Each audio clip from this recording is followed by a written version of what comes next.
estão convidados, né, com o avanço da tecnologia como a IA, ensino adaptativo e metaverso educacional, será que estamos caminhando para um cenário em que o papel do professor será irrelevante mesmo? Até onde a gente pode ou a gente deve depender da tecnologia no ensino? Será que teremos profissões completamente substituídas pela IA? Vamos primeiro, pela ordem que me aparece aqui na câmera, perdão, mas é o Eduardo que me aparece primeiro. Professor Eduardo, você pode dar o seu comentário? Vamos lá, era para ser uma pergunta que viraram 13, né? Mas ok, vamos. Bom, eu tenho dois pontos de vista, assim. Um é pessoal, eu vou deixar para o final, mas o de pesquisador, tá? Isso ao longo desse ano eu fiz duas grandes revisões temáticas de literatura, em que passaram por mim, cerca de 400 obras foram investigadas para serem usadas nessas revisões. Em nenhum momento, qualquer uma delas mencionou isso, a substituição do professor. E sim, a IA como auxiliar, aí sim. Aí eu estudei práticas pedagógicas e produção de recursos educacionais. Portanto, nos autores atuais, os autores que eu trabalho são desde o ano de 2023, porque o ChatGPT foi liberado a partir de 28 de novembro. Amanhã faz 2 anos, né? 28 de novembro de 22. Então, nesse período, ninguém mencionou isso. A minha posição pessoal é que pela falta de... A gente está tratando de forma de uma máquina, né? De uma máquina, embora moderna. Agora, enquanto máquina, ela não consegue capturar, embora haja estudos de computação, de sentimentos e percepções e tudo mais, eles têm estudado bastante isso, até que ela consiga capturar a essência humana, que tem empatia, que consiga lidar com ironia, com sentimentos reais, com o olhar, né, o olhar de bigode, o observador consegue perceber as coisas. Eu acredito que no médio prazo isso não vai acontecer. Certo? Ela pode ser sim ou um assistente, e ela já está sendo, mas não substituir. Agora, até onde podemos e devemos depender da tecnologia, me parece aquela coisa assim, não é o que a tecnologia pode fazer por nós, mas é o que a gente pode fazer com ela. Então, eu entendo que a gente não vai depender dela, não deve depender dela, mas se você imaginar que hoje um arquiteto, um engenheiro não prescinde de uma calculadora para trabalhar, então a gente tem um parâmetro para poder pensar sobre o que a gente tem em termos de inteligência artificial. Eu estou falando aqui muito pragmaticamente, nem um pouco filosoficamente. E teremos profissões completamente, sem dúvida que teremos, não a de professor. Não sei enumerar aqui quais seriam substituídas pela IA, mas o professor, eu acho que vai demorar bastante tempo ainda. Beleza, Eduardo. Então, o teu ponto de vista final é que realmente não vai ser substituído, vai ter como se fosse uma alteração de tipo de trabalho. O professor vai se concentrar de uma outra forma, mais como um mediador, até como teve alunos aqui no chat que comentaram, né? A tendência é que o professor trabalhe e a IA trabalhem juntos, né? Focados nos aspectos humanos. O Elvis respondendo. Né? E a construção do conhecimento precisa ser mediada pelo professor Luiz Paulo Monteiro. Então, tu respondeu basicamente o que os alunos também estão, alguns alunos também estão enxergando. Legal. Estamos em sintonia. Estão em sintonia. E o professor Eli, o que acha disso tudo, professor Eli? Bom, então, pessoal, ainda bem, Rogério, que agora você acrescentou ali também outras profissões, porque aí eu quero levar para outro lado também.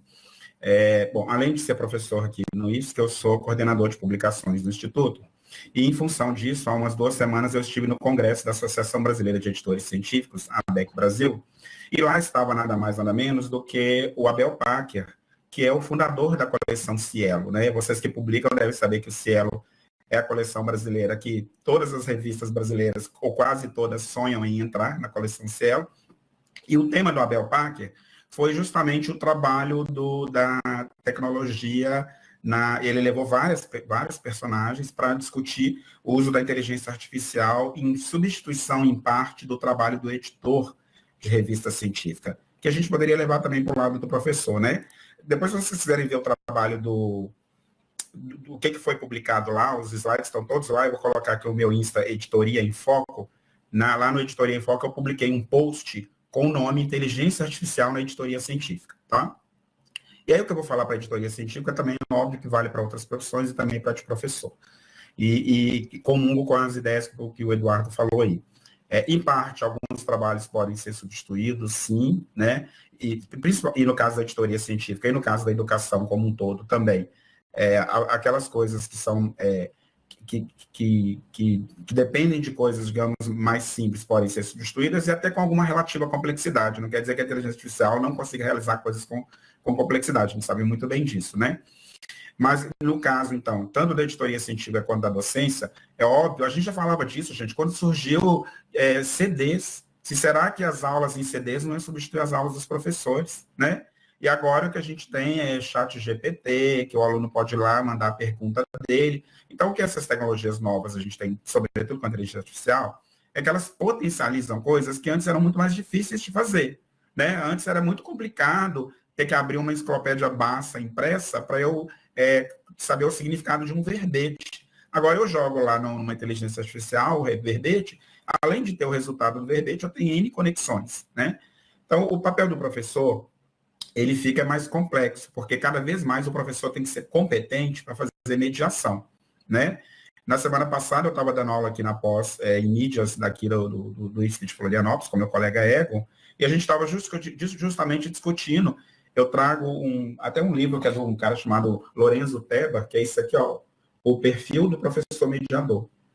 Nunca isso aqui foi tão útil como agora, e olha que esse livro foi antes de se discutir inteligência artificial, que é a perspectiva do que é o papel de um professor mediador, independentemente de tecnologia ou não, tá? Então, só para não estender demais, em parte, obviamente, algumas tarefas são plenamente substituíveis, mas, em parte, certamente o papel do professor, ele não é esse que meramente a tecnologia vai conseguir reproduzir. Então, a gente vai continuar convivendo. A gente tem que saber conviver com a tecnologia e saber o que a gente pode aproveitar dela ou não, tá? Então, enfim, vou passar, porque senão acabou de cor aqui. Obrigado, professor Eli. Mas só pegando o gancho aí do professor Jordan, do professor Eli e do Eduardo, eu creio que, então, a nossa resposta mais coerente seria que não vai ser substituído, mas sim haver uma transformação, né? E a IA, assim como qualquer tecnologia, eu creio que algumas profissões até poderiam, né, sofrer mais com o crescimento da IA, mas aquelas que passam a exigir um pensamento crítico, como o próprio professor Jordan comentou, né, emoção humana, pensamento crítico, isso aí vai ter que ser adaptado, vamos ter que fazer uma transformação, mas não tem como a IA fazer esse papel, né? Como foi a última fala do Jordan agora há pouco, né? Então isso aí a gente vai ficar sempre preso. E com relação à questão da IA, né? Até ontem nós estávamos comentando, né? No carro do Douglas, estava de carona com ele, voltando para casa, eu, Douglas e a Sabrina, e comentando, não tem como fugir da IA. Hoje tu não tem mais. E concordo com o professor Jordan. Lá eles já estão pensando em como é que a gente pode trazer a IA para dentro da sala. Como é que a gente pode fazer os alunos trabalharem com a IA ensinando de uma forma ética, né? Ensinando de uma forma correta, e não, na minha terra, como se diz, a la louca, né? Faz de qualquer jeito. Mas como que a gente trabalha com essa IA? E eu acho que isso aí é extremamente importante, né? Podendo começar, obviamente, pela engenharia de prompts. A gente deu uma web prática, foi longa até, né, que é muita coisa em engenharia de prompt, isso aí precisava de bem mais horas para a gente poder trabalhar e tudo mais, né, mas a engenharia de prompts é importantíssima para tu trabalhar com a IA, tu fazer as perguntas de maneira correta, e não de qualquer jeito, que vai vir qualquer jeito de resposta também, né, e aí se tu não tem nem senso crítico, tu assume aquilo como 100% real. Você imagina, só me permite, imagina a quantidade de decisões que um professor toma mediando ou ensinando de modo tradicional em uma sala de aula com 30 alunos. Nós teríamos aí 30 prompts por minuto para a IA interpretar e ter o seu output correto, de acordo com 30 situações diferentes. Agora, isso me diga que se a gente não consegue, eu imagino que socioemocionalmente ela não conseguiria. Pelo menos, como eu disse, no médio prazo. É o que eu penso. Né? Sim, difícil. Sim. Eu também creio. O Elvis até comentou ali, né? Utilizar como meio e não como fim a IA. Seria o mais plausível para a gente. O que tu acha, professor Douglas? Voltou a funcionar aí? Não? Acho que não. Piorou, ele caiu. Não, mas então vamos continuar. Vamos para a próxima, depois nós damos uma chance para ele participar em dobro. Tem o Jordan, quer falar alguma coisa? Microfone. Opa, desculpa, só para complementar, né? Eu não sei se vocês ouviram essa notícia, mas deve fazer uns 2 meses mais ou menos atrás, que o Bill Gates anunciou que em 6 meses a inteligência artificial acabaria com a profissão de professor, né? Essas previsões apocalípticas, assim, acho bastante interessantes. Mas o que, de fato, a gente tem, assim, são... nós temos hoje soluções, plataformas de IA que criam cursos, né? Faz o trabalho mais ou menos do design instrucional, né? A produção de conteúdo, realmente tem muitos recursos, mas tu tocou num assunto interessante, assim, não tratando agora da questão do fato da profissão de professor desaparecer em função da IA, mas mais agora no sentido da discussão de como tu estavas falando ali, como utilizar a IA dentro da sala de aula, né, para fins de ensino, de tu incorporar, que é essa ideia que a gente está trabalhando aqui, discutindo aqui, tu incorporar a inteligência artificial dentro da sala de aula. Eu acho que aí a perspectiva, e aí tu usaste um termo importante aí nesse contexto, que é a ética, né?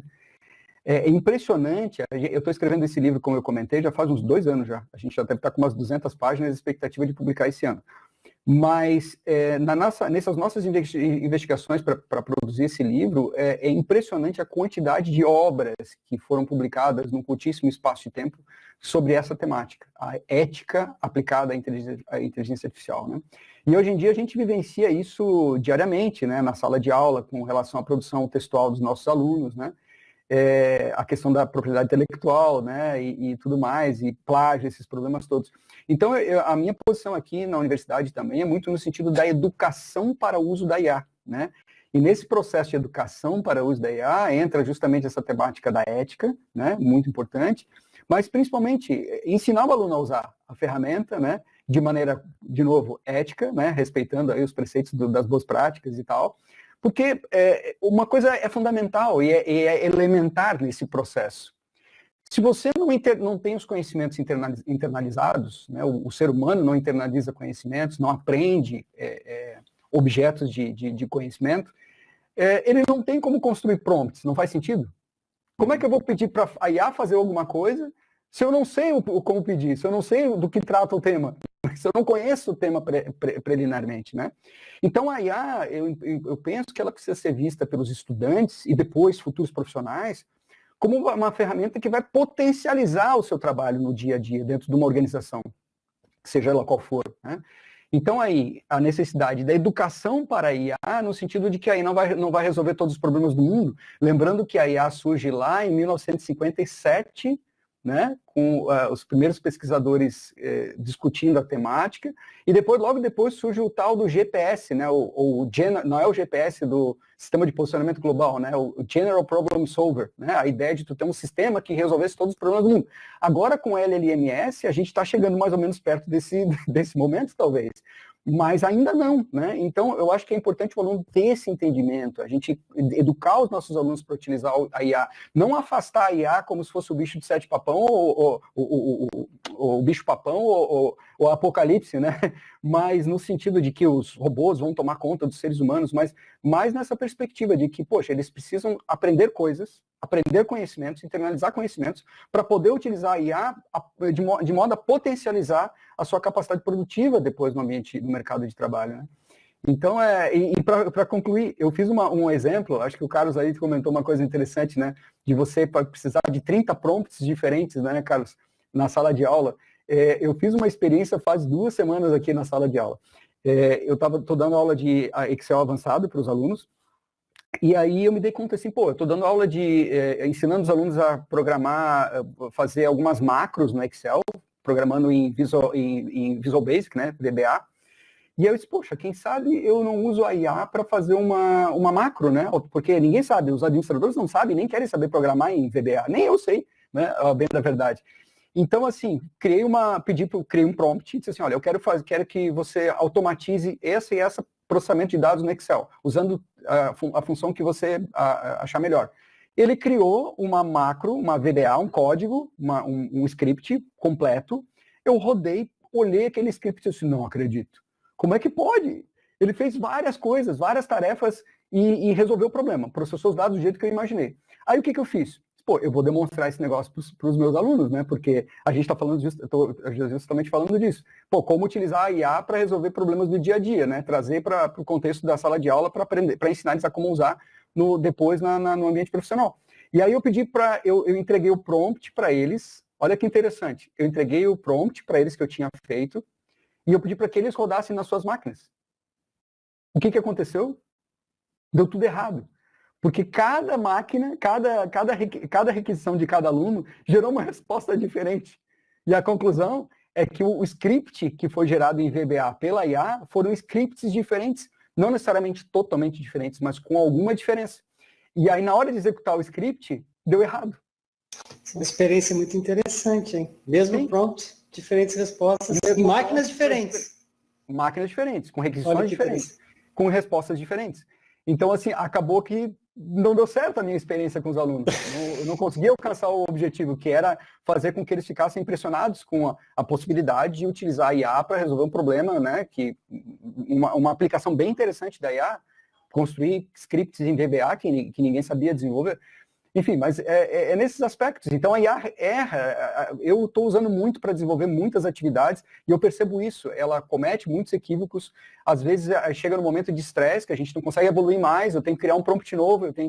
Eu migro do ChatGPT para o Copilot. Tem coisas que o Copilot resolve melhor. Tem coisas que o ChatGPT performa melhor. Então, eu fico migrando de uma IA para outra.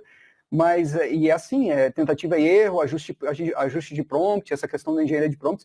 Então, é um processo interativo, né, de trabalho com a IA no dia a dia.